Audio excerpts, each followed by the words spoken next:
Restez zen, restez zen.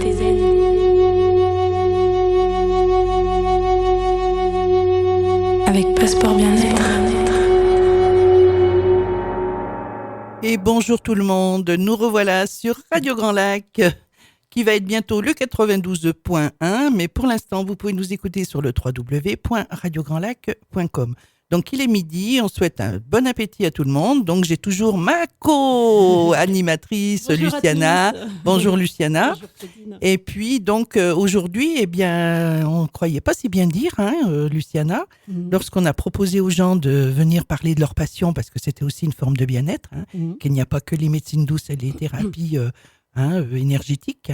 Donc, aujourd'hui, on a un bon exemple avec Bernard Jamin Bizet, qui est notre invité du jour et qui va nous parler, qui va nous faire voyager surtout dans les étoiles, parce qu'il va nous parler d'astronomie. Bonjour Bernard. Bonjour à tous. Comment ça va? Très bien.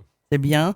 Ça se passe bien? T'es content d'être là? Oh oui. Ouais. Ah ben oui, Partager une passion, c'est toujours voilà, agréable. parce que comme on disait, la passion, c'est énorme. Donc Bernard a une vraie passion pour l'astronomie. Et donc, il va nous développer un petit peu tout ça. Déjà, je suppose que tu vas te présenter quand même, nous parler un petit peu du parcours, de ton parcours. Et puis, on abordera le sujet après. Bon, donc, moi, j'ai eu la chance de faire des études scientifiques. Et effectivement, de la physique, un peu de mathématiques aussi. Et l'astronomie m'a tout de suite séduit. Parce que, en fait, si vous voulez, il y a plusieurs raisons. D'abord, ça permet de rêver à cet espace absolument immense et quelle est notre place dans cet espace immense. Puis d'autre part aussi parce que aujourd'hui, c'est l'âge d'or de l'astronomie. André Bailly, qui est un des grands astronomes français qui nous a malheureusement quittés en 2016, disait « On a plus appris dans les 30 dernières années que dans le reste de l'humanité ». Et une des raisons pour ça, tout simplement, ce sont les équipements. On a construit de bien meilleurs télescopes et on a pu envoyer des sondes pratiquement dans tout le système solaire. C'est-à-dire qu'on a pu accumuler des données que nos ancêtres, malheureusement, n'avaient pas à leur disposition. Donc, c'est un domaine extraordinairement dynamique. On a des nouvelles, je dirais, importantes tous les ans. Donc, ce n'est pas du tout un truc statique, etc. C'est au contraire quelque chose qui est un domaine extrêmement vivant. Ouais, parce que c'est pas ton métier, en fait. Alors, c'est pas mon métier. C'est une vraie passion. Voilà, la c'est vraie une vraie passion. passion. J'ai fait métier essentiellement dans microélectronique et les énergies renouvelables. Mais j'ai effectivement pu aussi m'adonner à cette passion beaucoup plus, puisque maintenant, je suis à la retraite depuis 2013, donc plus de temps. Ah ouais, bien. On est des jeunes, hein? Oui, Hein? oui. Tu te sens pas un peu trop perdu, Luciana, là? Non, tout va bien. C'est Je bien. vois les étoiles dans les yeux de Ouais, Bernard, mais quand dans il nous tout, mais parle, dans voilà. nos Et yeux, aussi. dans nos yeux, parce Oui. que c'est vrai que moi je me suis quand même documenté un petit peu, quand même avant Nous, l'émission. on a fait un petit peu nos devoirs. Hein. Voilà, on a fait nos devoirs, ce qui est rare parce qu'en général, on essaye, comme on est de la partie plus bien-être, énergie, pardon. Ouais. C'est vrai qu'on prépare moins, mais là, comme on connaissait pas trop le sujet, on connaissait comme tout le monde, quoi. Mais je veux dire, on n'avait pas du tout approfondi le sujet. Donc, moi, je me suis régalée à voir tout ce que j'ai vu, parce que c'est vrai qu'on n'a pas l'habitude. On s'imagine pas. Et puis, du coup, il y a plein de questions qui fusent. Ben voilà. Et Du coup, puis, plus on avance, plus on essaye de se documenter sur un sujet, et plus on a envie d'aller plus loin, parce que c'est tellement merveilleux, c'est tellement, ça nous fait rêver. Et puis, c'est peut-être ce qu'on a besoin aussi aujourd'hui, avec donc cette période très difficile que nous traversons, de pouvoir rêver, de pouvoir être un petit peu dans les étoiles, d'être dans l'univers. Donc Bernard, il va... Tout à fait, c'est ce qu'on disait à l'instant avant d'être en ligne, que peut-être un des meilleurs antidépresseurs, enfin en tout cas un très bon antidépresseur, au-delà des pilules, et ça n'a pas d'effet secondaire, c'est garder sa capacité d'émerveillement. C'est ça. Et pour ça, l'univers a des choses en réserve. Vous n'allez pas pouvoir faire le tour durant votre vie. Donc, alors il y a d'autres domaines, bien sûr, qui sont très intéressants, c'est pas du tout ce que je veux dire, mais c'est vrai que c'est un domaine qui a fasciné probablement les hommes depuis l'aube de l'humanité. Et donc, bien sûr, maintenant, on en sait plus, mais la partie, je dirais, émerveillement est peut-être pas tellement différente de gens qui vivaient il y a des milliers d'années. Donc, je pense qu'il faut garder ça. Ouais. Et ça permet effectivement, dans une période là qui n'est pas tellement Oui. agréable à vivre, de garder ce côté de découvrir des choses merveilleuses qui sont à notre portée maintenant. Voilà, donc je pense qu'on va quand même, Luciana, on avait pensé faire quand même un dossier complet, parce qu'il y a tellement de choses à dire et il y a tellement d'explications à donner, parce que je pense quand même que les gens se posent beaucoup de questions à ce sujet. Hein. C'est vrai que c'est quand même c'est un questionnement constant. Hein, et pourquoi, enfin, je ne vais pas tout dévoiler maintenant, parce que sinon... mais je pense qu'on va faire un dossier où on va parler quand même de pas mal de sujets, parce qu'il y a quand même, essentiellement, peut-être pas, mais on a quand même la Terre, il faut en parler, on a la Lune, on a le Soleil et les étoiles, voilà. Et puis on a aussi la Voie lactée, la galaxie, ça va être encore une partie merveilleuse. Et puis l'univers et la cosmologie. Donc Bernard... moi, je te propose qu'on commence par l'univers et que tu nous expliques un petit peu qu'est-ce que c'est que l'univers. Je préférerais commencer par l'autre bout. D'accord. C'est-à-dire des choses qui nous sont... Comme tu veux. On va partir du Soleil et de la Terre, Oui. et on va s'éloigner progressivement. Comme ça, on va parler tout de suite de sujets que vous connaissez bien, pour parler après d'objets qui vous sont moins familiers. Eh bien alors, qu'est-ce que tu as à nous dire par rapport au Soleil? Alors, on va commencer, je dirais, à tout seigneur, tout honneur, le Soleil. Ouais. Le Soleil est donc une étoile et qui est importante pour nous, parce que s'il n'y avait pas de Soleil, on ne serait pas là pour en parler, il n'y aurait pas de vie. Voilà. Donc, le Soleil est effectivement un élément absolument primordial. Et pourquoi il est jaune? Alors, pourquoi il est jaune? Ça dépend... Ah oui? Non, mais la question est... La Lune est souvent blanche et jaune parfois, mais le Soleil est toujours jaune. La question est tout à fait pertinente. Ça dépend de sa température. Ah. Je vais dire plus exactement, ça dépend de sa température de surface. On détaillera peut-être un petit peu plus les étoiles dans une autre émission. Ce qui fait que ça lui donne cette couleur jaune. Et puis, l'atmosphère y contribue aussi, puisqu'il va filtrer certains rayonnements. Donc, on reste avec une dominante qui est jaune. D'accord ? Voilà.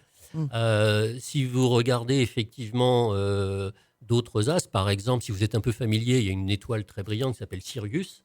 On voit très bien qu'elle est bleue. Oh. Et elle est bleue parce que sa température de surface est en fait très supérieure. D'accord. Alors c'est l'inverse des robinets, hein, c'est-à-dire que plus on est chaud, plus on est bleu, et plus moins on est chaud, plus on est jaune. Rouge, pardon. Rouge ou jaune, jaune, on est entre les deux. Hein, donc ça dépend effectivement essentiellement de sa température de surface. Et cette température dépend essentiellement de la masse de l'étoile. Donc, on en reparlera effectivement. Et pourquoi il brille? Alors, ça, c'est une bonne question. Je me permets de différer la réponse peut-être à l'autre émission. Bon. Si vous voulez, l'idée, c'est... aujourd'hui, on vous présente... On fait un petit peu un inventaire. Qu'est-ce qu'il y a dans l'univers, hein, ça va être très descriptif.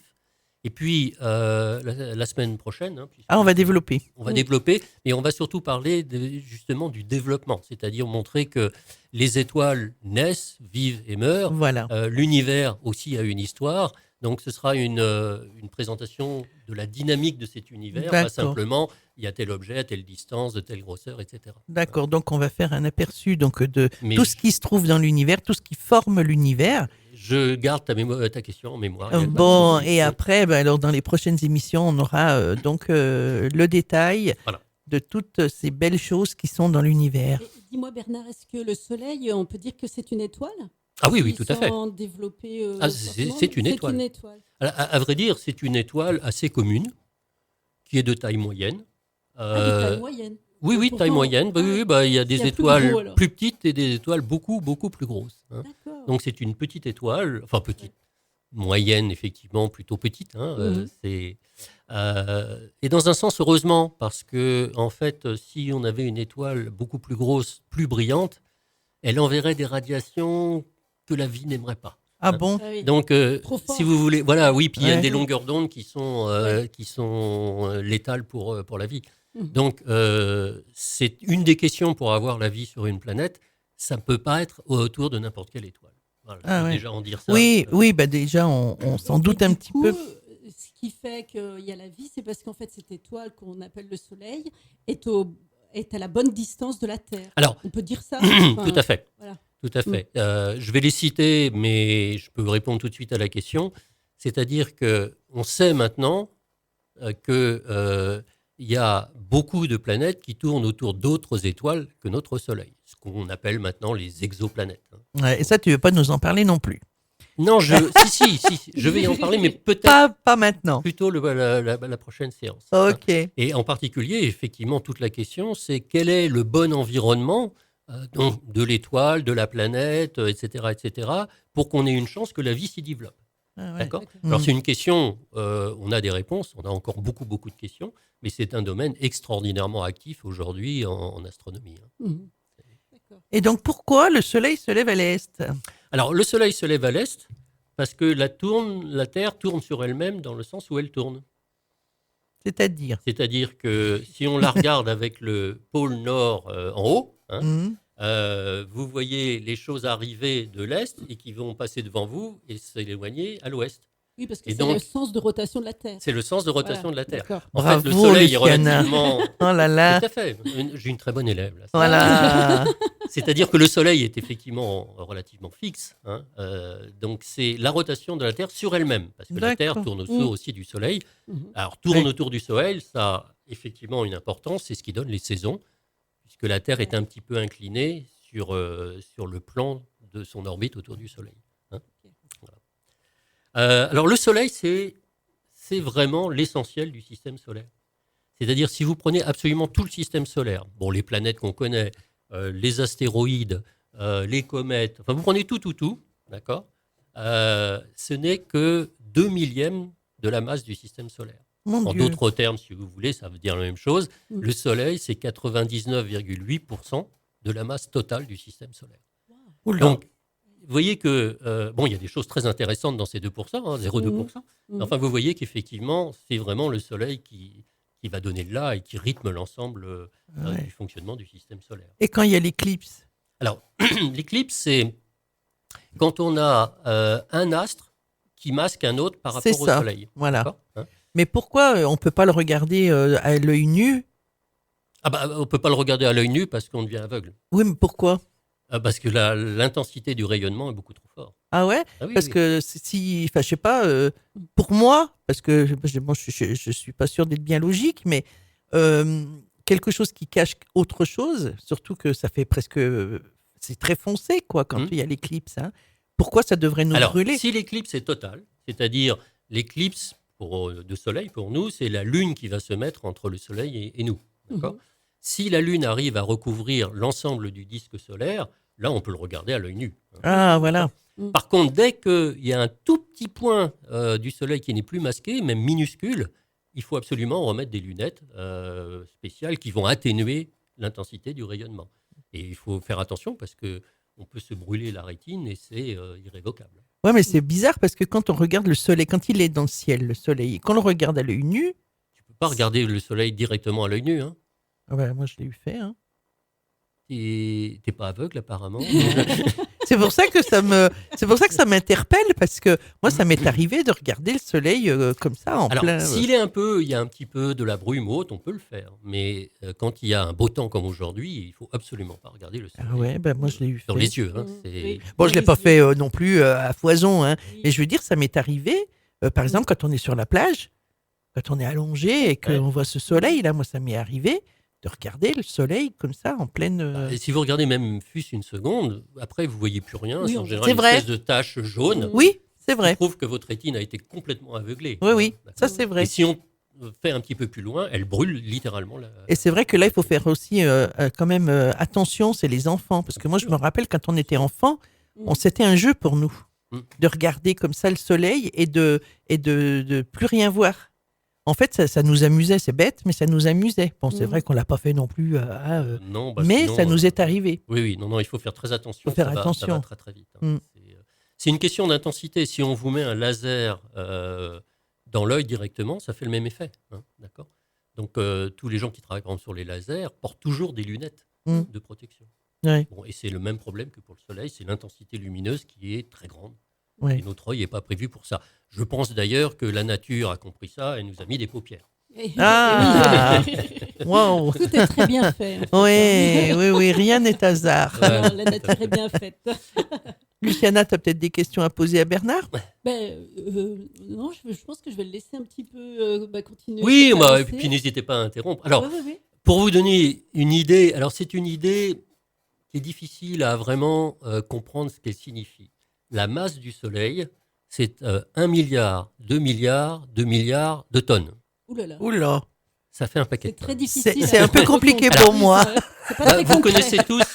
connaissez tous cette expression, mais c'est astronomique. Ça veut dire Et que oui. c'est très, très grand. Ah Oui. Parce en effet. qu'effectivement, dans l'univers, on a beaucoup de nombres comme ça, et on a des objets qui sont bien, bien, bien plus lourds encore que le Soleil. Donc, c'est vrai que ces grands nombres sont associés à l'astronomie.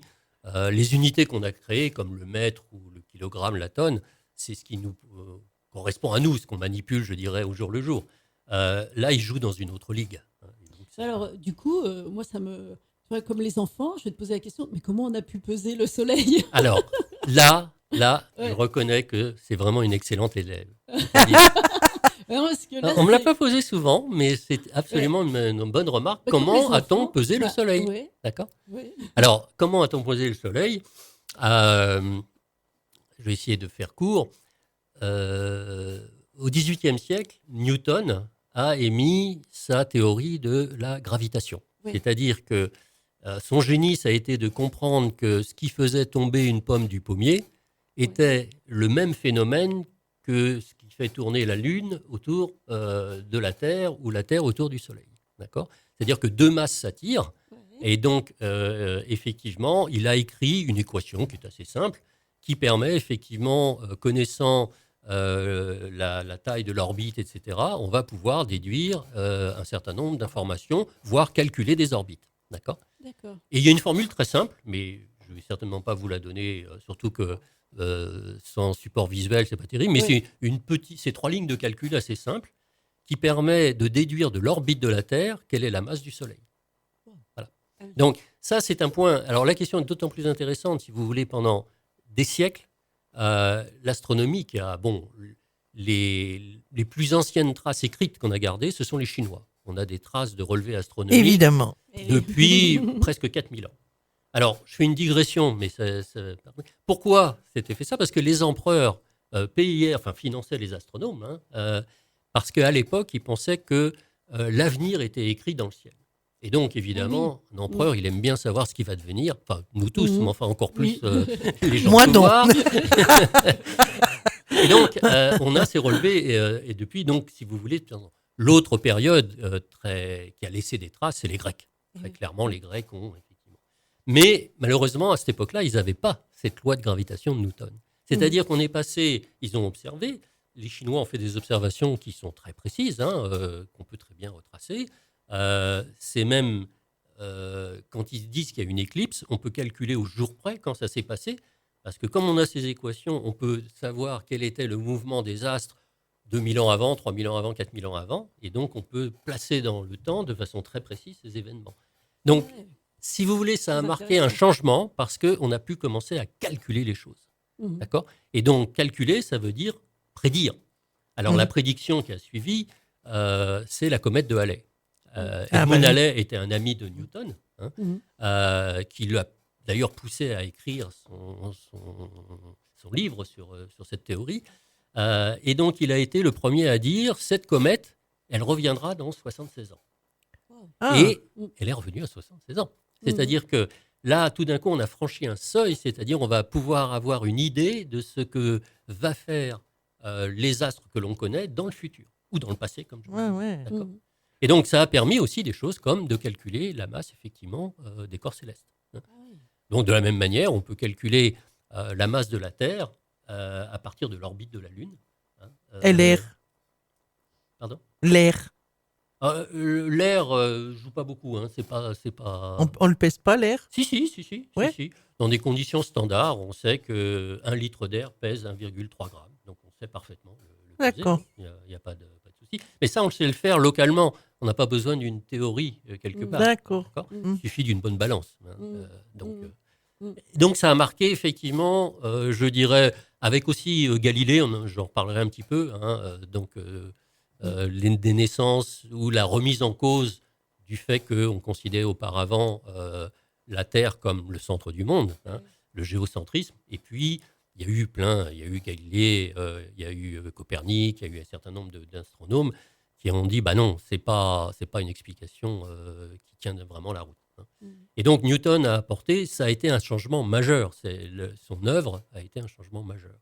Je profite pour faire encore une petite digression. Son œuvre s'appelle, alors c'était écrit en latin, mais je vais vous donner son bouquin s'appelle, c'est la théorie mathématique de la philosophie naturelle.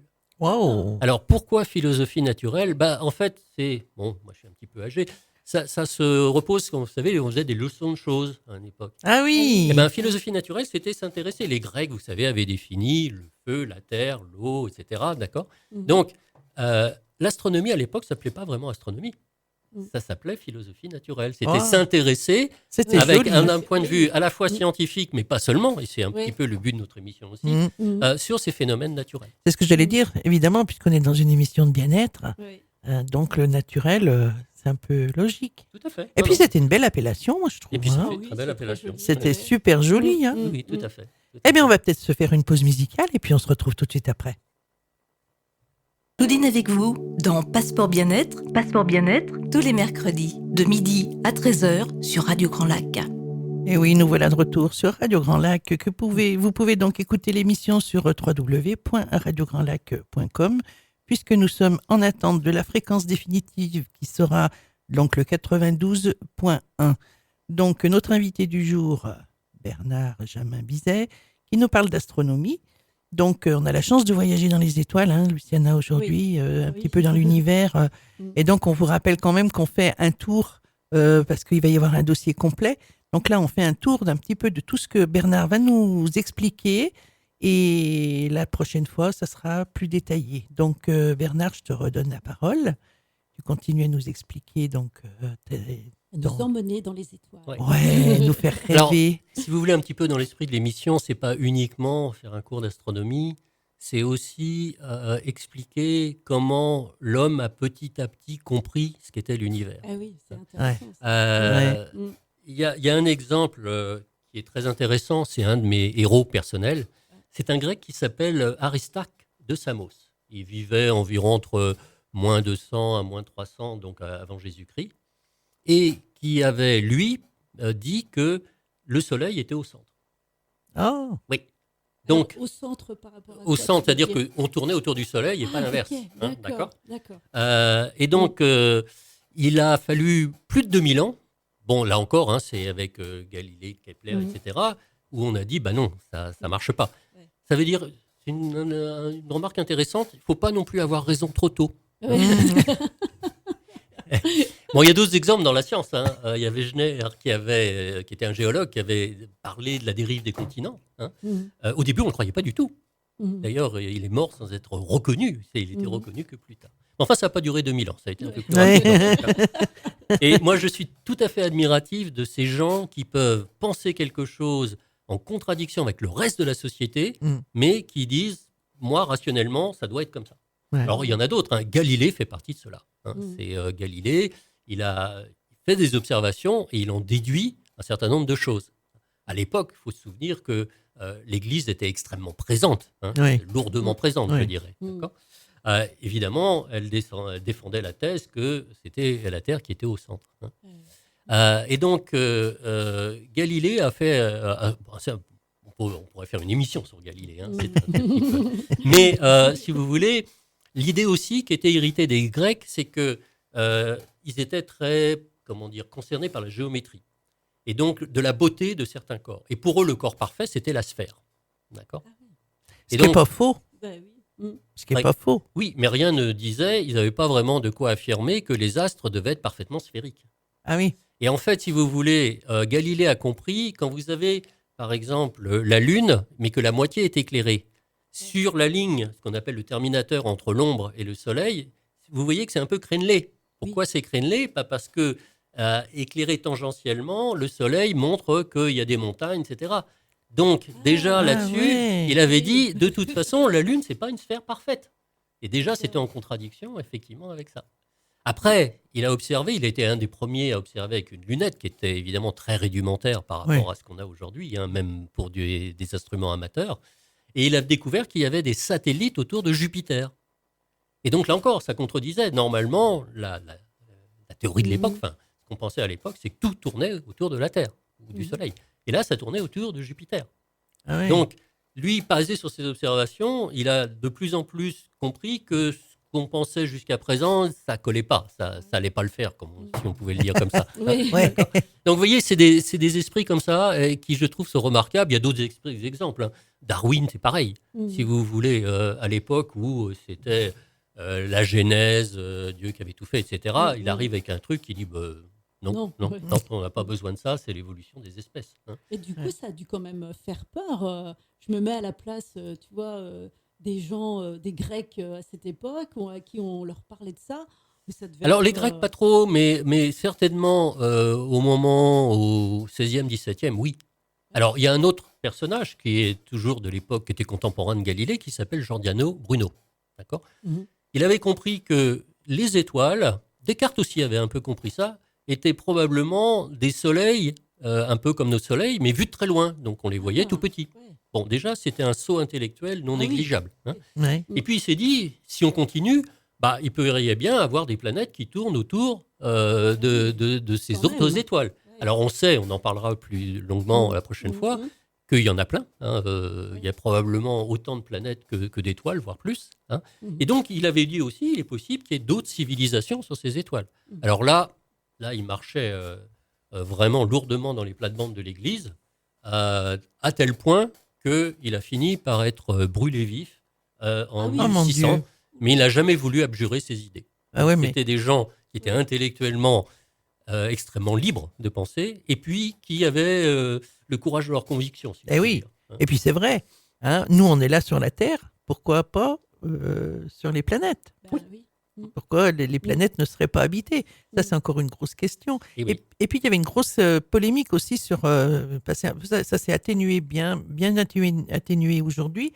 Mais justement, par rapport à la Terre, il y en avait... Alors, c'est complètement... Enfin, pour moi, après, je sais pas... hein, la Terre est plate, la Terre, elle est pas ronde.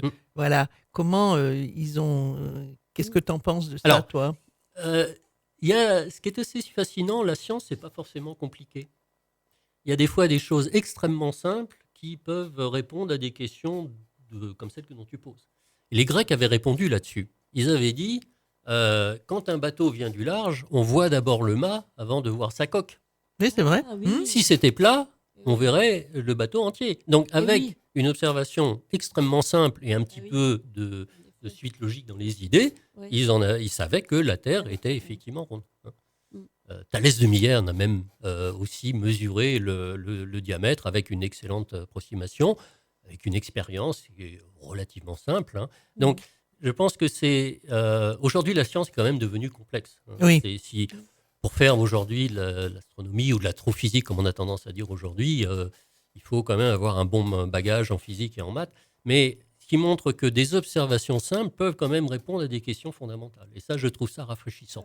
Eh oui. En effet. Oui, ça paraît plus simple en tout cas. Parce Oui, que- ça veut dire qu'effectivement, restons curieux intellectuellement. Voilà. Ne pas, et je pense que c'est un domaine aussi, on pourrait en parler longuement, avec toutes les fake news aujourd'hui, etc. Des fois, il n'y a pas besoin d'un gros effort pour se rendre compte que ce qui est dit à un moment donné dans un Twitter ou je sais pas quoi, ça peut pas être vrai. Enfin bon, on a, je pense, perdu par rapport à peut-être ces civilisations ce sens critique. Il serait bon de le retrouver. Mais c'est vrai que ça me fait rire parce que Claudine qui dit oui la Terre est plate et en fait qui dit Ah non, je dis pas je ça. dis pas Attention. ça. Oh là là. Non, Luciana. non, mais- Par rapport à la question que tu as posée, donc oui la Terre est ronde évidemment. Et moi quand j'étais enfant je me disais mais alors les gens qui sont en bas ils ont la tête en bas. Et ça m'a fait toujours rire parce que bon c'est Ouais, mais c'est pas bête, n'empêche. oui, Comme, bah parce oui. que, voilà on se pose cette question là. Ceci dit, c'est encore une expérience simple qui montre que l'attraction se fait toujours vers le centre de la Terre. Eh oui. D'accord ? Ouais. Dans l'espace, en fait, le haut et le bas n'a pas vraiment de signification. Mais effectivement, ils sont pas à la tête en bas. La gravité va toujours de leur tête vers leurs pieds. Hein. Ouais, c'est ça, Mais c'est ça. oui, il y a plein de réflexions simples qui permettent d'apprendre pas mal de choses.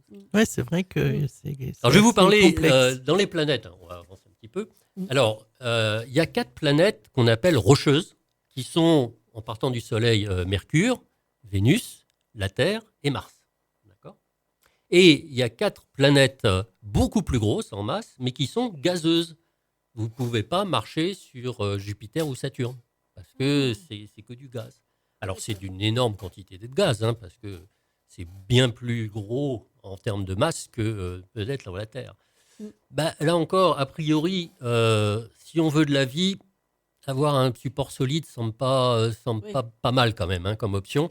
On pourrait imaginer des bactéries qui soient dans des gaz, etc. Mais enfin, ça semble plus difficile à imaginer que sur des planètes rocheuses. Donc, alors on sait maintenant assez bien, mais c'est extrêmement récent, hein, la formation du système solaire. On a un modèle solide qui date d'une dizaine d'années, 10-15 ans. Donc, vous voyez, c'est quand même frais. Hein. Ouais, ouais. Oui. Comment on a fait qu'on a d'abord formé des planètes gazeuses, puis rocheuses, etc. Donc, et qu'est-ce qu'on va trouver ? Alors, il n'y a pas que ça. Hein. Les autres corps, ce sont tout ce qu'on appelle les astéroïdes ou les comètes. En fait, si vous voulez, ça peut être... Il y a aussi des mini-planètes, comme par exemple Cérès, hein, qui fait à peu près 1000 km de diamètre. Ouais, c'est ce que j'allais dire, mini-planète, mais quand même. Voilà. Alors, en général, ce qu'on appelle un peu planète, on dit mini-planète, ce sont des corps qui ont suffisamment de masse, qui ont suffisamment aggloméré, effectivement, tous ces corps, ces poussières, etc., pour prendre une forme sphérique. Hein. Pourquoi sphérique ? Comme ça, tout est a subi l'attraction du centre de la planète, la notion d'équilibre, c'est une bulle. D'accord ? Par contre, les corps qui sont plus petits n'ont pas une force suffisante parce qu'ils n'ont pas une masse suffisante et donc ils sont la plupart patatoïdes, comme on dit. D'accord ? D'accord. Alors, ça veut dire qu'effectivement, ces corps-là, ils ont quand même joué un rôle important au début de la Terre, on en parlera un petit peu plus en détail, et puis même après. Bon, je pense que beaucoup d'entre vous ont entendu parler de cette grosse météorite qui est arrivée il y a 65 millions d'années et qui a scellé le sort des dinosaures. Pas que d'ailleurs. Hein. Oui. Enfin, bon, d'accord. Oui. Alors, ceci dit, là aussi, c'est très intéressant parce qu'on va retrouver ça dans l'astronomie plusieurs fois. Ça a été une énorme destruction. Ça a été vraiment, effectivement, une extinction massive, comme on les appelle. D'accord. Mais l'intérêt de la chose, c'est qu'il y avait des petites bêtes qui étaient des mammifères, donc comme nous, c'est-à-dire ils allaitaient leurs petits. D'accord. Mais en gros, c'était de la taille d'une souris ou d'un rat. Par contre, ils ont survécu. Pourquoi ? Parce qu'ils pouvaient se mettre dans des terriers. Ah oui. D'accord. D'accord. Dinosaures. Ce qu'il faut comprendre, c'est que les mammifères existaient déjà du temps des dinosaures, mais ils avaient une petite place. Hein. Ils ne faisaient pas les cacous, hein. C'était les dinosaures qui régnaient. Mais le fait que les dinosaures disparaissent, donc il y a été une destruction, tout le monde est d'accord parmi le milieu scientifique. S'il n'y avait pas eu ça, il n'est pas du tout évident que les mammifères aient dominé. Et donc, bien sûr, nous sommes des mammifères comme un certain nombre de... Hein. Mais vous voyez qu'effectivement, il y a toujours cette espèce de dualité destruction-création qui fait partie des idées qu'on a sur le monde. Et on en reparlera quand on parlera la prochaine fois de, effectivement, quels sont le récit de création du monde, qu'on appelle des cosmogonies, hein, qui est de cosmogonia, la création du monde, hein, en grec. Et toutes les civilisations, pratiquement, ont développé des cosmogonies. D'accord ? Donc, on voit bien l'intérêt, mais on voit très souvent dans ces modèles-là aussi ces dualités destruction et création ou recréation. Est-ce que je peux te poser une petite question ? Bien sûr. Tu disais tout à l'heure qu'il y avait donc des planètes rocheuses et donc des planètes plutôt gazeuses. Oui. Alors, est-ce que c'est une bonne réflexion ? Je ne sais pas. Plus les planètes sont proches du Soleil, plus elles sont rocheuses et plus elles s'éloignent, plus elles sont gazeuses ? Alors, je ne vais pas répondre. Si, Bernard. Non, je ne vais pas me lancer dans une explication, plus exactement. Ah, d'accord. Oui. En fait, les scénarios de formation montrent qu'en général, ce sont les planètes gazeuses qui se forment d'abord. D'accord. Parmi, sur le système solaire, qui est évidemment le système qu'on connaît le mieux, Jupiter, à un moment donné, était la planète la plus proche du Soleil. D'accord ? D'accord. Et puis elle s'est rééloignée. Et en fait, ça a joué un rôle considérable sur la formation des planètes rocheuses, dont la nôtre, évidemment, la Terre. D'accord ? Donc, ça peut être complexe. Et parmi les planètes, les exoplanètes, au début, on a découvert ce qu'on appelait des Jupiters chauds, parce qu'ils étaient près de leur soleil, donc ils se faisaient c'était un peu au barbecue. Et ouais. Qui, Donc, chaud, c'est H-A-U-D. Oui, oui. Et pas S-H-O-W. Non. donc, Il pourrait faire un show dans l'univers et dans le on ciel. pourrait, Hein? on pourrait. Donc en fait, c'est pas si simple. Il y a probablement aussi plusieurs façons de former des systèmes planétaires. Hein. D'accord. C'est-à-dire que je vous dis, on en a pas mal découvert. Pour l'instant, ce qu'on n'a pas encore vraiment découvert, c'est un système qui ressemble au nôtre. Alors ça fait partie des questions intéressantes parce que est-ce qu'on est vraiment spéciaux ou est-ce qu'on est finalement, il y a plein d'autres systèmes comme le système solaire avec éventuellement de la vie dessus, Oui. etc. Mm. Bah, aujourd'hui, c'est pas si simple d'y répondre. C'est ce que je voulais dire en disant je ne répondrai pas à la Bien question. sûr, oui, C'est oui. qu'on ne sait pas vraiment y répondre. Bien hein. Et oui, parce que c'est vrai que tous ces gens qui sont quand même partis sur la Lune, qui ont marché, je ne sais sur quelle planète, C'est la seule. Hein. C'est Ouais, la mais seule. ils n'ont jamais rencontré personne. Bah non. Même tous les satellites qu'ils envoient, quoi, je veux dire, qui filment, on n'a jamais vu personne. Donc c'est vrai que c'est une vraie question. Est-ce qu'il y a vraiment et où? Parce que c'est peut-être beaucoup plus lointain que voilà Alors, où sont installés les satellites.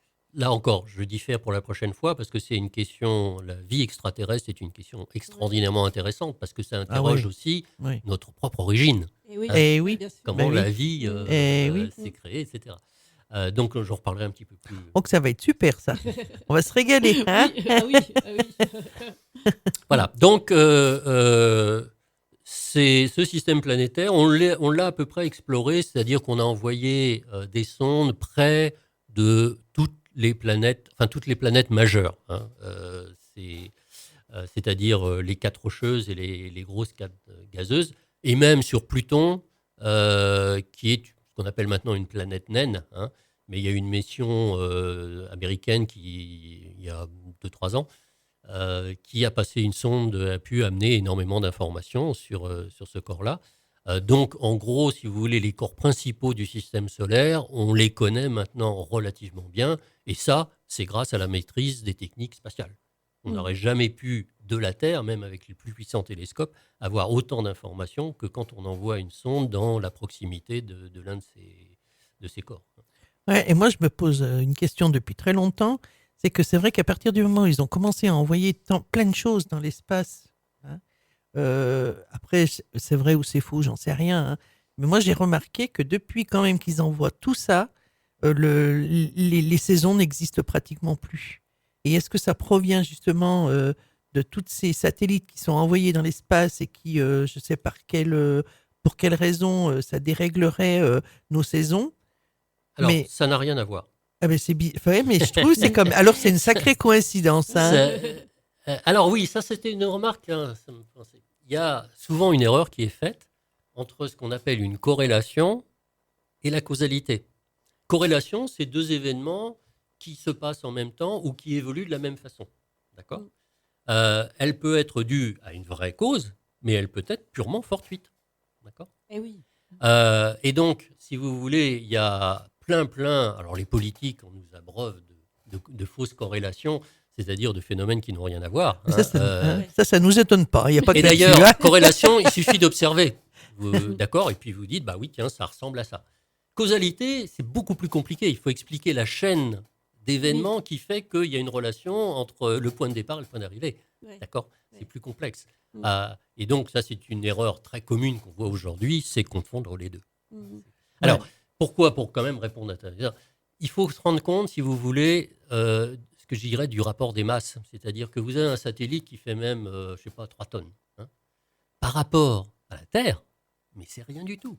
C'est-à-dire qu'il ne peut pas avoir autant d'influence sur un corps qui est beaucoup, beaucoup plus grand et massif. D'accord ? Par contre, sur les saisons, il y a un truc qui change. Et bien là, c'est le fameux dérèglement climatique. Et ça, on sait pourquoi. Et là, maintenant, la causalité est vraiment déterminée depuis longtemps. C'est le fait d'avoir relâché beaucoup de gaz à effet de serre qui fait que maintenant, la Terre est globalement plus chaude. Localement, elle peut être plus froide, hein, mais enfin, globalement plus chaude. Et que le climat est déréglé. Donc, c'est quand même d'origine humaine, mais c'est pas du tout lié au satellite. Ah, d'accord. Eh ben, tu as bien répondu à mes questions, je suis bien contente.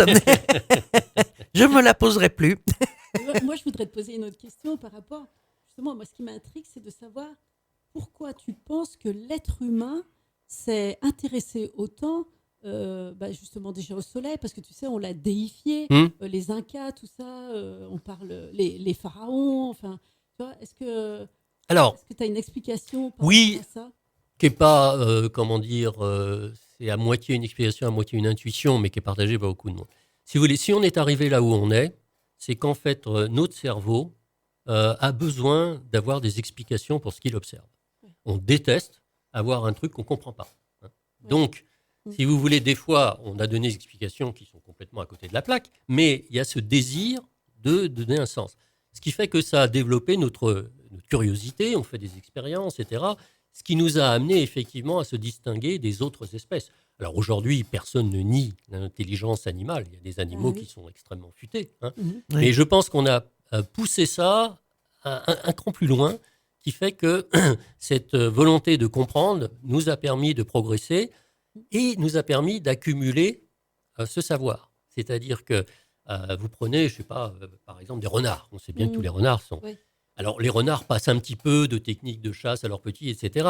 Mais ils n'ont pas de bibliothèque. D'accord. Nous, la fameuse bibliothèque d'Alexandrie, hein, qui est mythique, si vous voulez, on a développé aussi le moyen que ce que les anciens avaient découvert, on en garde la trace et on s'appuie là-dessus.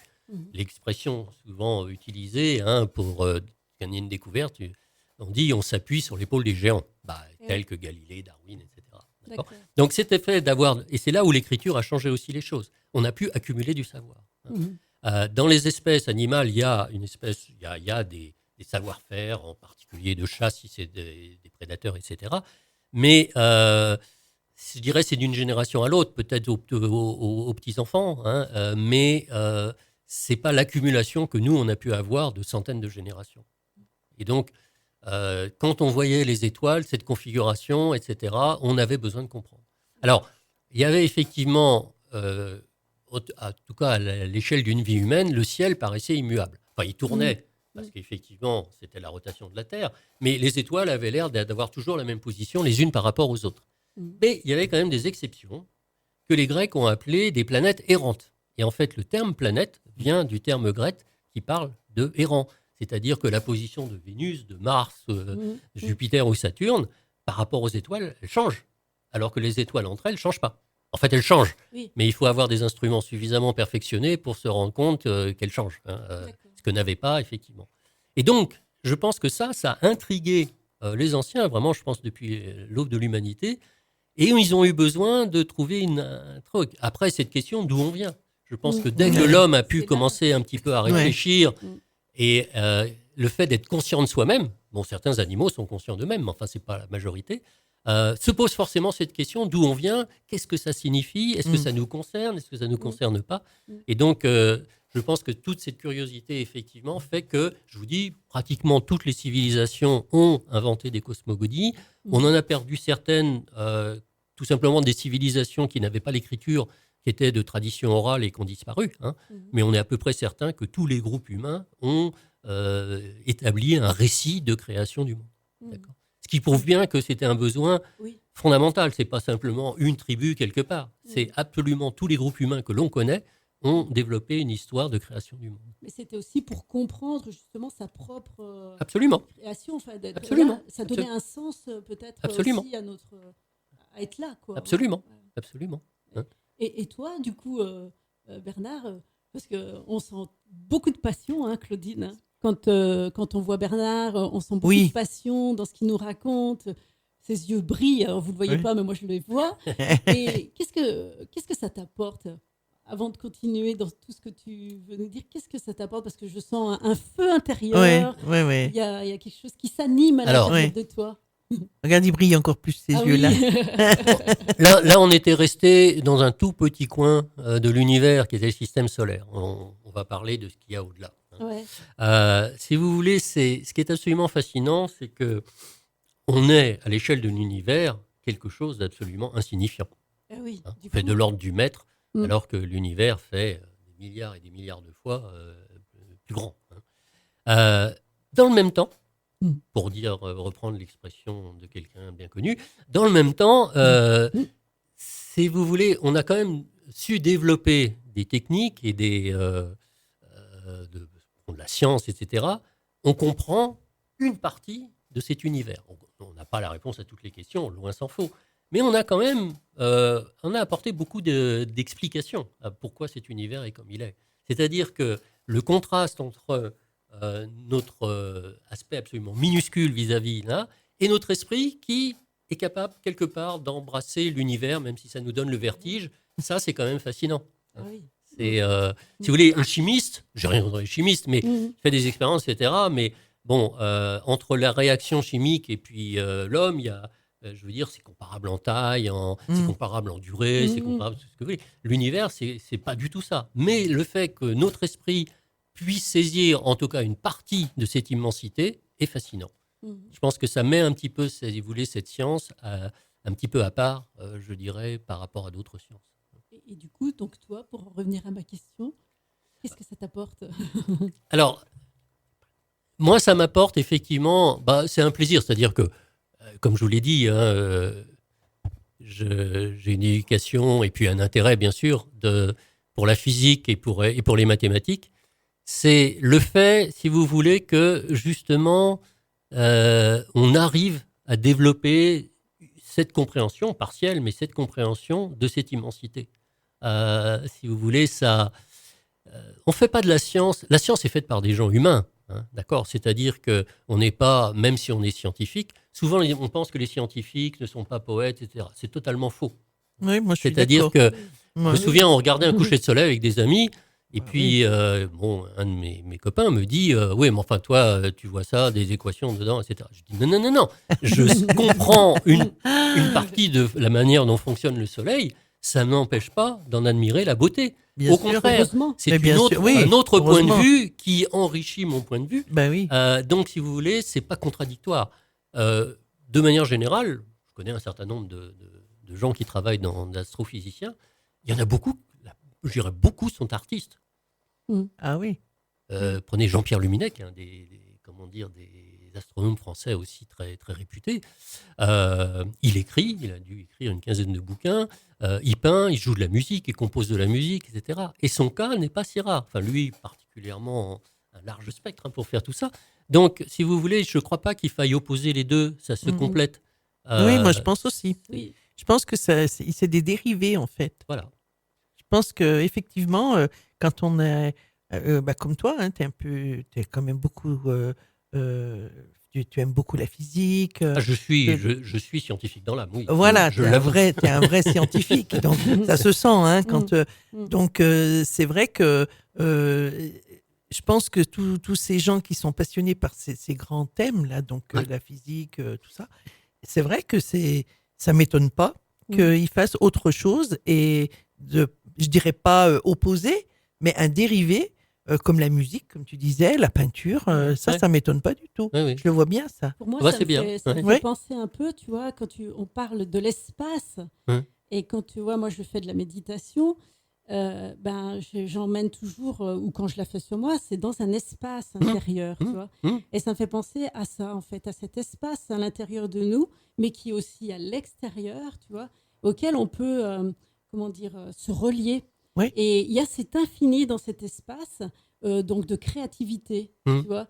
Y a, comme tu dis, la musique, tout ça, ça ouvre à autre chose de plus grand, comme une sorte de génie, tu sais. On dit les génies, en fait. Tout à fait. Moi, c'est ça que ça me Je pense qu'on en parlait à l'instant, hein, cette curiosité intellectuelle, mais intellectuelle un peu restrictive, je dirais la curiosité sur la vie, ce que vous observez, etc., qui est typiquement ce qu'un scientifique doit avoir, hein, elle est partagée par plein de gens, beaucoup plus. Et justement, tu me demandais comment on pèse le soleil. Ça prouve bien que je pense que tes études scientifiques ont été assez courtes. Oui, c'est le moins qu'on puisse dire. Elles ont été capables de poser les miennes une aussi. question. Hein. Voilà. Et donc, le fait de pouvoir exprimer des choses qui sont, des fois, on n'en a pas justement une compréhension détaillée, je dirais scientifique, mais on peut avoir des intuitions, on peut avoir des choses. Et je pense qu'il ne faut absolument pas mettre ses intuitions de côté. Donc, si vous voulez, toutes les peintures rupestres, on en découvre régulièrement, montrent que c'est des peintures qui ont été faites il y a des dizaines de milliers d'années. La plus ancienne est de 46 000 ans.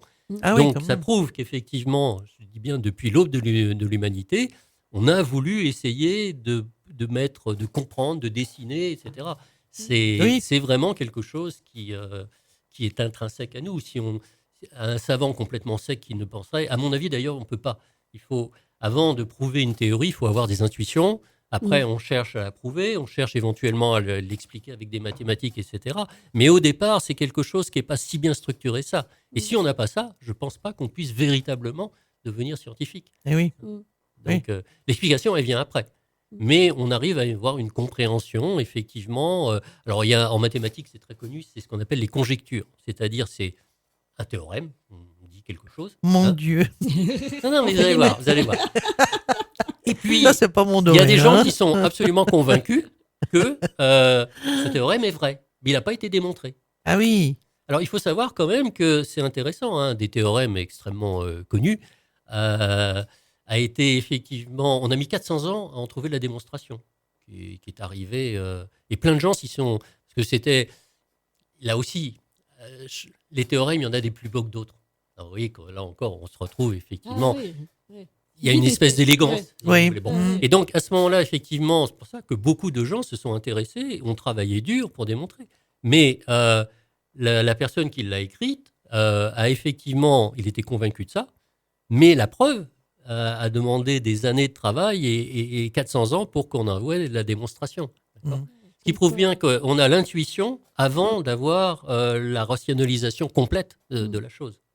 Et ça, je pense qu'il faut le garder, même en dehors du domaine scientifique. C'est toujours bon d'être un peu curieux, de se poser des questions. Ça ne peut pas nuire. Et malheureusement, on est, en tout cas dans notre monde politique, à peu près à l'opposé de ça, ce qui est bien dommage. C'est-à-dire qu'il y a peu de réflexion et beaucoup d'anathèmes, en fait. Et si on se faisait une petite pause musicale? Oui. On se retrouve tout de suite après. Claudine avec vous dans Passeport Bien-être, tous les mercredis, de midi à 13h sur Radio Grand Lac. Nous revoilà de retour sur Radio Grand Lac. Donc, il est déjà 12h59, que le temps passe vite. Et donc, nous sommes toujours en compagnie de Bernard, qui nous emmène faire un voyage dans les étoiles. C'est vrai que ça fait du bien. C'est vrai que c'est un réel bien-être, finalement. Il y a une passion là que Bernard nous décrit avec vraiment beaucoup de... Moi, ce qui me plaît aussi, Bernard, quand tu expliques, c'est que, c'est démocratiser, tu vois, cette science-là, parce qu'on a souvent l'impression que c'est pour des élites, tu vois. Oui. Et que du coup, avec tes explications, on arrive à comprendre certaines choses et ça semble moins compliqué et à porter tous, quoi. Oui, ça met bien notre portée. Et puis, il y a un tel enthousiasme que c'est vrai que... Puis, on a toujours envie d'en savoir plus parce qu'il nous explique ça tellement bien que ça donne une envie grandissante d'explorer tout ce système. Les 10 prochaines émissions, on va parler d'astronomie. Why not? Voilà, on aura l'occasion. Mais il y aurait tellement, il y a tellement de choses à dire, il y a tellement. J'ai de quoi dire. Puis c'est tellement vaste, il y a tellement de choses que c'est vrai que moi, c'est ce que je disais à Bernard tout à l'heure, j'ai préparé quand même un petit peu donc cette émission et je me suis arrêtée à 2 pages. Mais parce que je me suis dit, il faut que j'arrête, parce que je suis sûre que j'en aurais fait encore. Tout le cahier. Oui, parce que là. Comme l'univers. Oui, puis j'ai essayé de serrer un maximum, c'est un peu un brouillon, mais bon, j'ai essayé de serrer au maximum pour que ça tienne moins de place, mais quand même. Et c'est vrai que c'est un domaine tellement vaste et tellement grandiose que on en aurait pour des je sais pas moi, je ne sais combien d'émissions pour pouvoir en parler, quoi. Et c'est si proche de l'humain aussi, je trouve que c'est très humain en même temps. Bien sûr. Et ça fait partie de notre système, quoi, de vie, et c'est ça qui est intéressant, pouvoir voir plus grand, et moi ça me ramène aussi à moi-même, en tout cas dans ce vaste.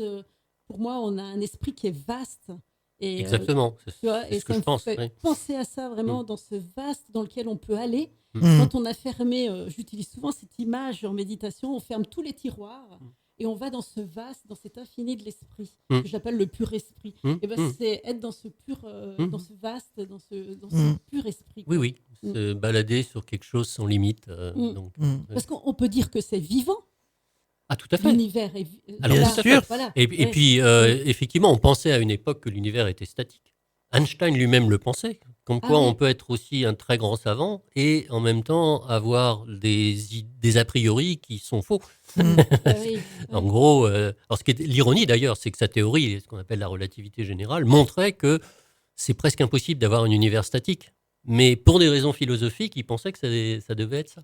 Donc vous voyez, un mélange effectivement de contradictions aussi qui existe parmi des gens qui ont contribué de façon considérable à c'est là où on voit que par rapport à ces idées, ça pouvait être enfermant par rapport à la réalité des choses. Tout à fait. Tu vois, Ouais, ça c'est intéressant parce que ça Exactement. ramène aussi à nous-mêmes. Exactement. On est enfermé dans quelque chose et du coup on ne voit pas le vaste à côté et toutes les possibilités. Très Alors intéressant. on va s'éloigner un petit peu, changer un petit peu d'échelle. On va parler de la Voie lactée. Alors la Voie lactée, c'est une galaxie. C'est pas un yaourt. Hein. C'est pas un yaourt, c'est une galaxie. Aussi. Alors, d'où vient son nom? Elle vient que c'est une bande du ciel où il y a tellement d'étoiles qu'elle est beaucoup plus blanche que le reste du ciel. D'accord. Alors, la galaxie, la Voie lactée, beaucoup de galaxies sont des grands disques en général. Ils sont aplatis. Et quand on regarde la Voie lactée, ça veut dire qu'on la regarde, on est à l'intérieur bien sûr, on regarde par la tranche. Malheureusement, on ne peut pas la voir d'en haut, perpendiculaire au disque. On peut le faire sur d'autres galaxies, mais la nôtre, on ne peut pas le faire. On va parler un petit peu de distance. Parce que, alors, le kilomètre, il n'est pas bien adapté. Très honnêtement, la meilleure, disons, unité pour parler de distance, c'est basé sur la vitesse de la lumière, qui est de 300 000 km par seconde, donc c'est très très rapide. Mais les distances à parcourir sont telles que les temps de parcours, eux, ils ne sont pas si infimes que ça. Donc par exemple, quand vous regardez le soleil en face, que fait Claudine, qui ne devrait pas, mais bon, on le regarde en face, en fait, vous regardez de la lumière qui a quitté le soleil il y a 8 minutes. D'accord ? Donc, on peut parler de distance, en fait, en disant qu'on est à 8 minutes-lumière du Soleil. Ah, oula.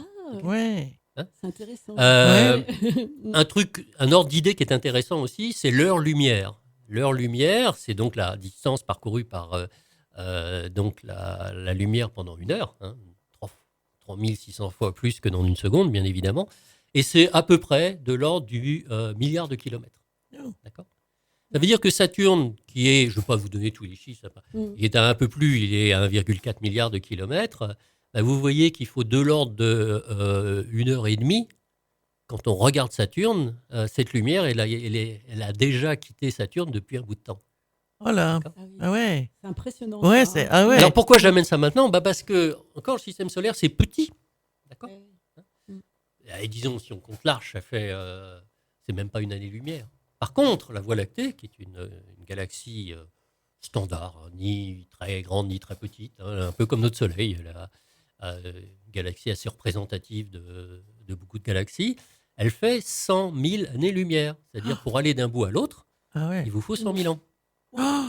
Ah ouais. Et on voit bien que là, c'est beaucoup plus pertinent que de le donner en kilomètres.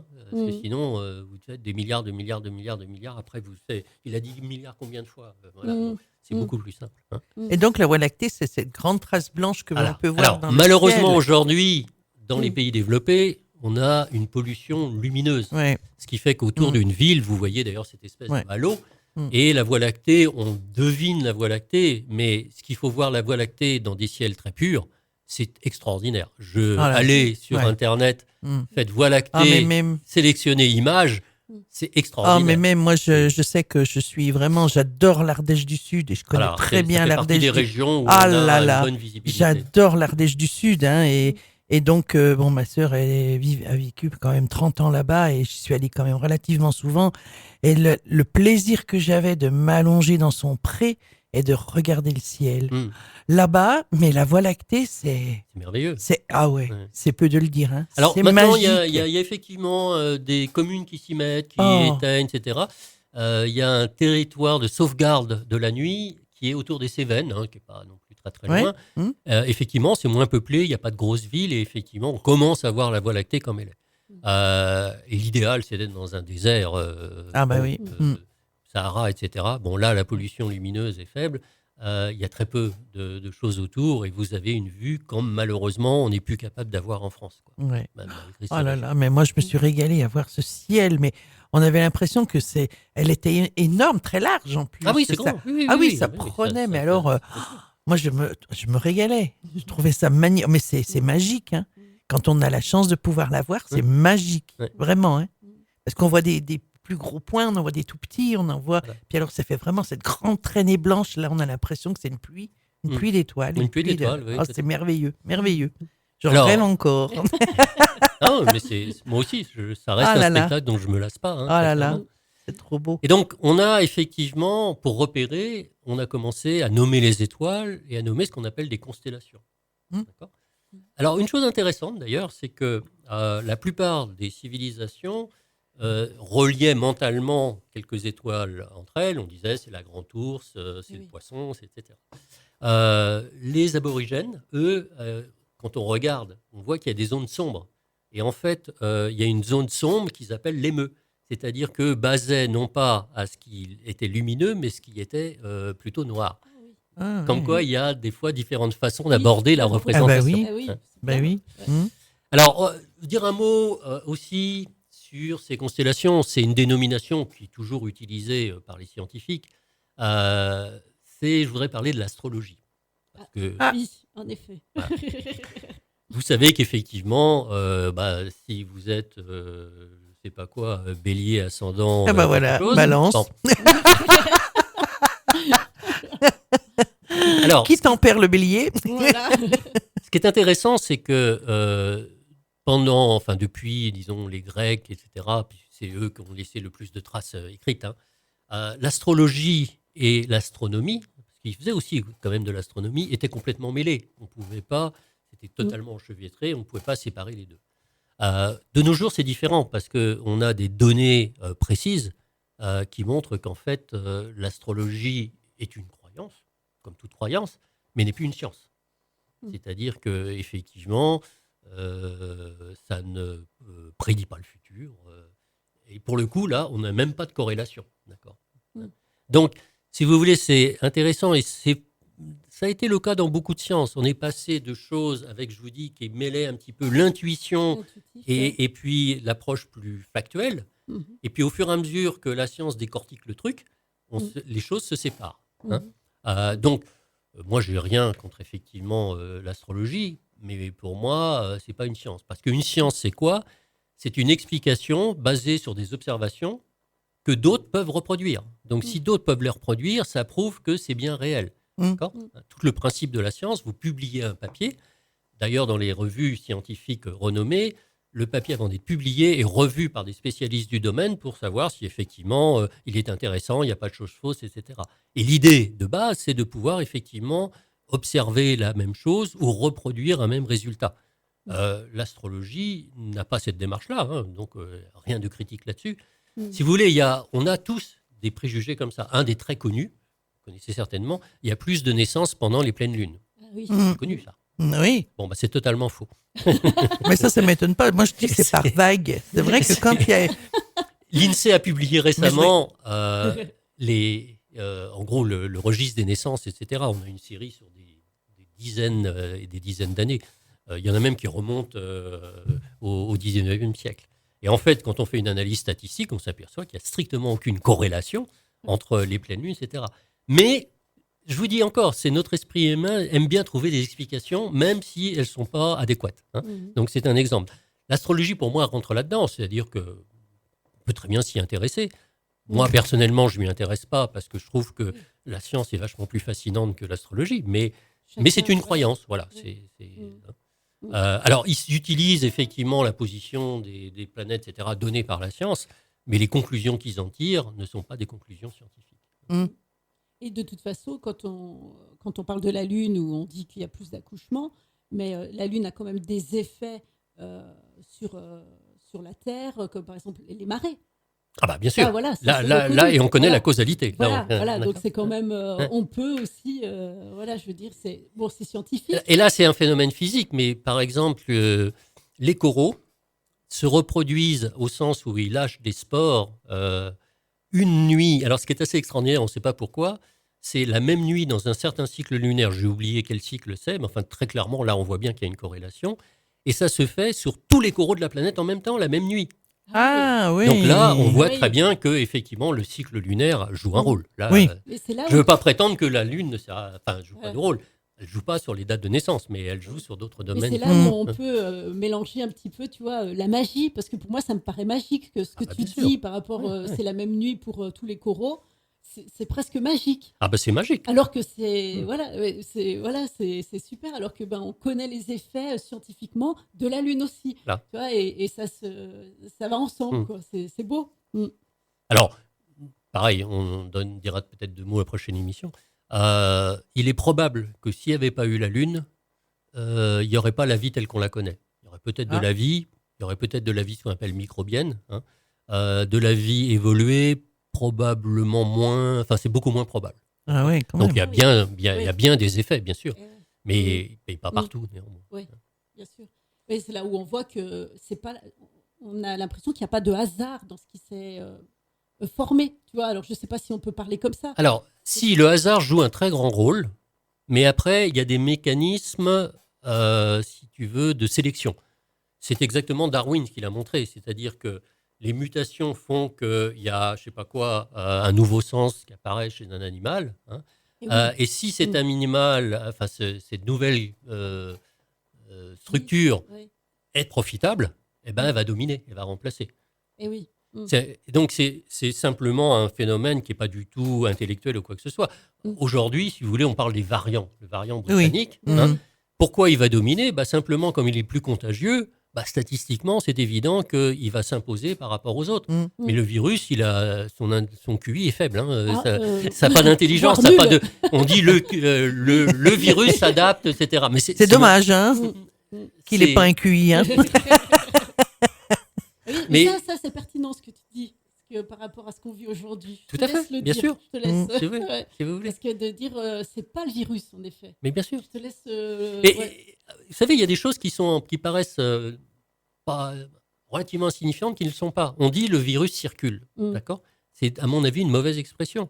Et oui. Parce que virus circule, ça veut dire j'étais là, il y a le virus qui est passé devant moi sur ses petites pattes qui. Il m'a dit tiens, c'est lui, je vais le prendre.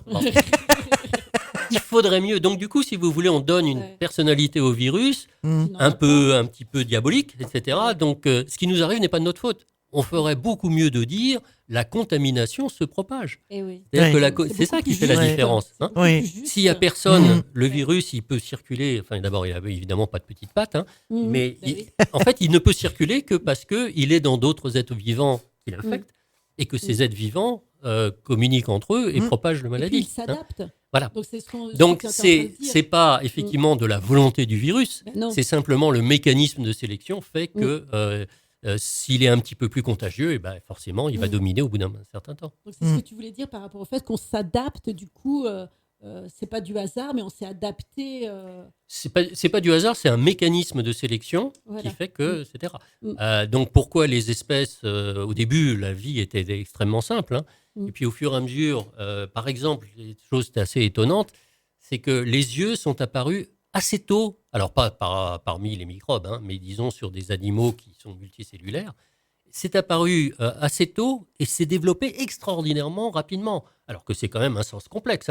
Il faut l'œil, il faut la rétine, il faut il faut qu'il y ait un cerveau derrière pour l'analyser, mais c'était un tel avantage compétitif qui s'est répandu, ceux qui avaient la vue ont tellement dominé que, si vous voulez, leur descendance avait ça, et tout progrès de la vue fait que cet avantage-là est devenu absolument essentiel.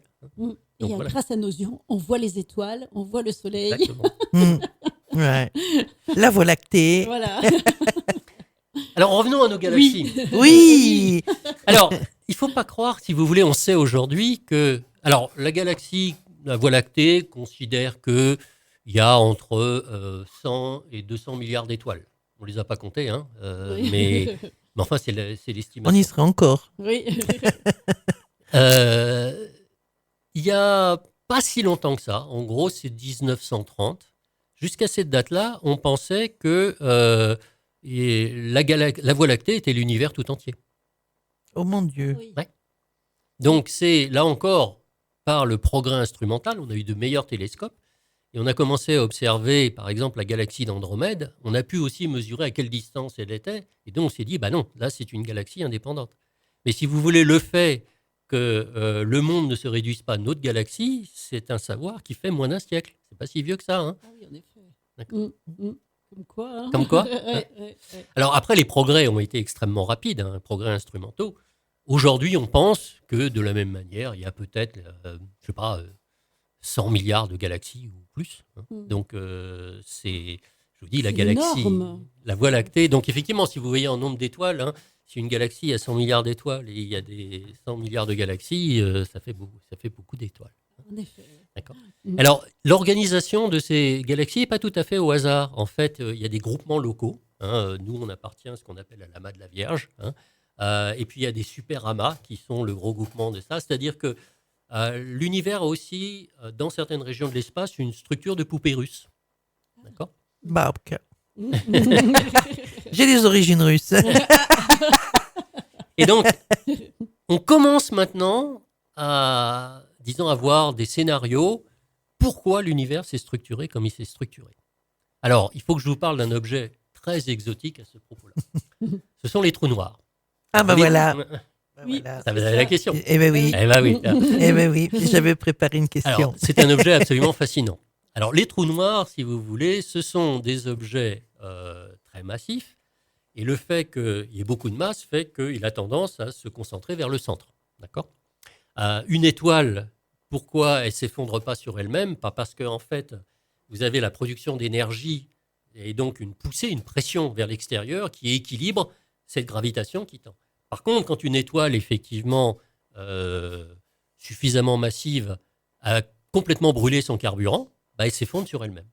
Et donc, ça peut donner un trou noir. Alors, un trou noir, c'est quoi? Un trou noir, on ne connaissait pas les trous noirs avant Einstein. C'est-à-dire que le trou noir, cet objet-là, était dans les équations de la relativité générale. Et là encore, intéressant, Einstein lui-même pensait que, oui, le résultat mathématique disait que ça pouvait être possible, mais il n'y croyait pas. Ah ouais. Ça a duré jusque dans les années 1960, 70, où là, il y a un consensus scientifique que c'était des objets réels. Alors, pourquoi c'est compliqué? Parce qu'il est tellement massif qu'en fait, même les rayons lumineux ne peuvent pas sortir, échapper à cette gravité. Donc, par définition, un trou noir, c'est pour ça qu'on l'appelle noir, ne brille pas. Et c'est donc simplement quelque chose qui est sombre. Mais enfin, si vous voulez, c'est l'histoire du chat noir la nuit. Il est difficile à repérer. Bah oui, hein. Oui, Sauf oui. par les yeux. Voilà. Ah, et encore, Ah non, mais les il faut yeux, qu'il même soit pas. vert, Même pas. Ça, c'est- perçant. Mais on a accumulé, si vous voulez, des preuves, je dirais indirectes. Hein. C'est-à-dire que les objets qui sont autour de ce trou noir tournent autour, comme la Terre tourne autour du Soleil. Et comme c'est une très grosse masse, en fait, ils tournent très rapidement. Et ça, on le sait depuis Newton. Hein. Et en tournant comme ça, ils émettent de la lumière. Alors la lumière au sens large du terme, c'est-à-dire que ça va des ondes radio à très longue longueur d'onde, hein, kilométriques, jusqu'aux rayons gamma, qui sont des rayons X encore plus courts. Dans toute la bande de fréquences, nous, on ne voit qu'une minuscule fenêtre de ça, mais le spectre lui-même est très grand. Et donc ça, on sait le voir. Donc on voit l'influence qu'il a sur son environnement avant d'avoir effectivement une vision véritable de ça. Alors récemment, c'est tout récent, il y a l'image d'un trou noir qui a été montrée dans la presse. Je ne sais pas si vous vous souvenez de ça. Oui. Non. Oui. Ah. Non, Je me non. souviens, oui. La scientifique en face de moi, évidemment, a repéré l'événement. Oui, ça m'a interpellé, mais après. Alors, Alors en fait, j'achète ce qu'on pas les voit, c'est journaux. pas. Ce qu'on voit, c'est en fait ce qu'il y a autour du trou noir qui émet de la lumière. Et puis le noir, c'est presque l'ombre du trou noir, presque, si vous voulez. Donc ça, c'est la preuve, je dirais, la plus directe qu'on a. Et bon, il y a eu d'autres preuves. C'est le fait que des fois, des trous noirs tournent autour l'un de l'autre. Et puis, là encore, la physique dit qu'à un moment donné, ils vont se rentrer dedans. Et toujours, la relativité d'Einstein dit que ça va émettre des ondes gravitationnelles, et on sait les repérer depuis très peu de temps. La première découverte date de 2015. Donc, vous voyez, là encore, c'est tout frais. Récent, ouais. Qui est une preuve, on ne voit absolument pas quel autre phénomène pourrait générer ces ondes gravitationnelles. Voilà. Donc, mais c'est vrai que l'observer directement, on observe son effet. On n'observe pas c'est l'objet lui-même. Alors, ce qui est intéressant, c'est qu'en fait, au milieu de notre Voie lactée, il y a un trou noir supermassif qui fait 4 millions de fois la masse du Soleil. Alors, je vous avais dit que la masse du Soleil, c'est un paquet de tonnes, donc c'est énorme. Et en fait, là encore, c'est des résultats qui ont une vingtaine d'années, 20-25 ans. On pense que la plupart des galaxies ont un trou noir supermassif à leur centre. C'est-à-dire que la presse utilise des termes que je n'aime pas. Ils parlent de monstres ou d'ogres, etc. C'est vrai que si vous approchez trop près d'un trou noir, vous allez tomber dedans. C'est vrai que c'est pas forcément ce que vous souhaitez. Donc, non, oui. à moins que bon. Mais c'est pareil, un trou noir, c'est plus gros qu'un virus, mais il n'a pas plus de personnalité. Il n'est pas aux aguets à pouvoir, comme un méchant ogre, manger le petit gamin qui s'était égaré devant sa grotte. Donc, si vous voulez, le trou noir, bien sûr, fait disparaître, il a avalé des étoiles, etc. Mais il a structuré les galaxies. C'est-à-dire qu'on se retrouve avec cette dualité, je vous dis, il y a plein d'exemples, entre l'aspect destructeur et l'aspect structurateur, on peut dire, de ces corps-là. L'univers ressemble à ce qu'il est parce qu'il y a des trous noirs. S'il n'y avait pas ces trous noirs, il serait totalement différent. Okay. Alors c'est un objet totalement fascinant parce qu'il est très gros, et en fait, il peut être caractérisé de façon extrêmement simple. Il suffit de 3 nombres. Il y a sa masse, d'accord ? Il y a savoir que c'est la vitesse de rotation sur elle-même, il peut tourner sur lui-même, comme la Terre. Et puis, sa charge électrique éventuellement. C'est-à-dire qu'avec 3 nombres, vous avez absolument dit tout ce qu'il y a à dire sur un trou noir. Si vous prenez le Soleil, qui est beaucoup moins massif, en fait, il faut beaucoup plus que ça. Il faut indiquer effectivement quelle proportion il a d'hydrogène, d'hélium, d'autres corps, quelle est sa température de surface, pourquoi on a ces vents solaires qui sont des particules qui sont émises. Vous voyez qu'un objet comme le Soleil, il n'est pas caractérisé en 3 nombres. Donc vous avez un objet qui est à la fois fascinant, qui est structurateur, mais qui en même temps, d'un point de vue mathématique, a une simplicité biblique. Enfin, c'est vraiment, on peut clairement difficilement trouver un autre objet physique qui soit aussi simple à caractériser. Tu vois, moi, ça me fait penser, quand tu dis par rapport à détruire et à construire, ça me fait penser, tu vois, à la dualité. Tu vois, cette dualité qui est en chacun de nous, la partie sombre, la partie lumineuse, mais qui en fait fait un tout. Et qu'est-ce que je fais avec ça ? Tu vois, moi, ça me fait vraiment penser à ça. Et on voit que dans l'univers, c'est aussi comme ça. Et qu'en fait, c'est tout le temps comme ça. Qu'il y a toujours cette dualité, on va dire, mais qui fait un tout. Cette dualité fait un tout. Oui. Il y a des forces qui s'opposent, mais qui passent par différentes phases et qui effectivement détruisent, mais produisent aussi en même temps. Il n'y a pas de destruction absolue. Ça n'existe pas. Non. C'est comme, pour moi, ça me fait rebondir par rapport au fait, je peux être en colère, je peux avoir peur, donc ça, c'est le sombre, mais je mets ça en lumière, et qu'est-ce que je fais avec ça une fois que je l'ai mis en lumière ? Tout à fait. Tu vois, et ça me fait vraiment c'est une vieille idée, hein. L'exemple type, c'est le yin et le yang. Voilà. C'est exactement. Donc vous voyez que c'est une idée qui date de milliers d'années. Exactement. Et qui, justement, tu vois, fait écho, encore une fois, à nous-mêmes. Bien sûr. Pour revenir à cette émission qui est dans le bien-être, on voit qu'en fait, tout est lié. Et c'est ça qui me plaît d'aller plus loin dans notre émission, parce que on voit que tout est lié. On voit qu'il y a de l'intuitif, il y a donc de la créativité, et ça vient faire écho à nous-mêmes. Tout à fait. Je pense que c'est une idée assez largement partagée. C'est que pour être bien, il faut être en équilibre. Voilà. Il y a toujours deux ou plusieurs pôles qui, et il faut arriver à se trouver un équilibre. Et c'est là où effectivement. Et donc l'univers il y a cet équilibre en fait. Alors il a cet équilibre, il a changé, il changera. On en parlera en détail la prochaine fois si vous voulez. l'équilibre n'existe pas toujours. Mais D'accord. pour nous, en tout cas, très clairement, enfin, je pense que c'est l'expérience personnelle de chacun, on voit bien qu'effectivement, être heureux, c'est quand même, en gros, être en équilibre. Eh ben, Exactement, c'est chouette tout à ce que fait. tu dis, là. Mais c'est ça. C'est très C'est bien, ça. ouais. Par contre, on va devoir bientôt se quitter parce qu'il est déjà Oui, 13h26. on se quitte sur Et cette moi, parole. ah ouais, mais quand même, moi, je voulais rajouter pour Bernard, donc en parlant dans le domaine Voie lactée et donc galaxie, tu pourrais la prochaine fois peut-être nous parler aussi des solstices, des équinoxes et des aurores boréales, puisque je pense que ça fait partie aussi, comme tu parlais de lumière. Alors, ça, c'est tout à fait. Mais tout ça, c'est entre le Soleil, la Terre et la Lune, par exemple. D'accord. Ok. Tu nous en donneras. Par exemple, les aurores boréales, ce sont des particules éjectées à grande vitesse du Soleil qui arrivent dans la haute atmosphère et qui provoquent ces réactions. C'est un spectacle absolument magnifique. Oui, voilà, c'est ça. Oui. C'est pour ça que j'aurais souhaité que tu nous en parles encore un peu. Je vous en parle la prochaine fois, je vous en parle voilà, un petit peu. parce qu'on a envie de rêver encore. Et là encore, on a envie de s'évader un petit peu. C'est un autre exemple, c'est ce domaine de couleur. Pour 15 secondes, c'est-à-dire que c'est à la fois un spectacle magnifique, Ouais. mais si c'est un gros, envoi de particules comme ça peut détruire plein de choses. Ah oui. Eh oui. Les tempêtes solaires sont un risque non négligeable. Vous voyez Ah, qu'on c'est- on retrouve ce thème-là Mmh. encore et Ouais. encore. Encore, tu vois, dans la dualité, le Ouais. bon équilibre, Voilà, en fait. Hein. voilà. Ouais.